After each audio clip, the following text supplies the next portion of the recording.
এবার জাতীয় সংসদ নির্বাচন ও গণভোট একই দিনে অনুষ্ঠিত হবে, যা একটি নতুন অভিজ্ঞতা। গাইবান্ধা জেলার 5টি আসনে ত্রয়োদশ জাতীয় সংসদ নির্বাচনের লক্ষ্যে চূড়ান্ত ভোটার সংখ্যা প্রস্তুত করেছে জেলা নির্বাচন অফিসার। এ সংখ্যা অনুযায়ী জেলার মোট ভোটার সংখ্যা 21,90,400 জন। এর মধ্যে পুরুষের চেয়ে 25,532 জন নারী ভোটার বেশি রয়েছে।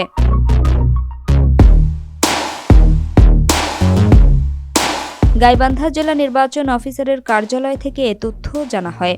জেলার আসন ভিত্তিক ভোটার তথ্য অনুযায়ী গাইবান্ধা 1 আসনে মোট 4,19,111 ভোটারের মধ্যে পুরুষ 2,07,574, নারী 2,11,534 ও হিজড়া ভোটার রয়েছে 3 জন।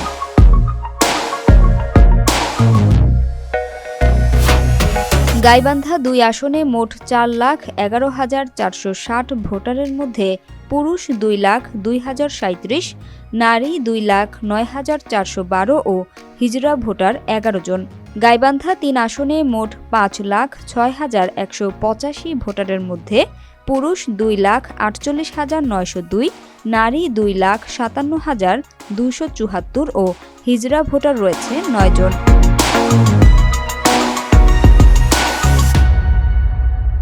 গাইবান্ধা 4 আসনে মোট 4,68,384 ভোটারের মধ্যে পুরুষ 2,31,628, নারী 2,36,746 ও হিজড়া ভোটার 10 জন। গাইবান্ধা 5 আসনে মোট 3,85,260 ভোটারের মধ্যে পুরুষ 1,92,275, নারী 1,92,982 ও হিজড়া ভোটার রয়েছে 3 জন।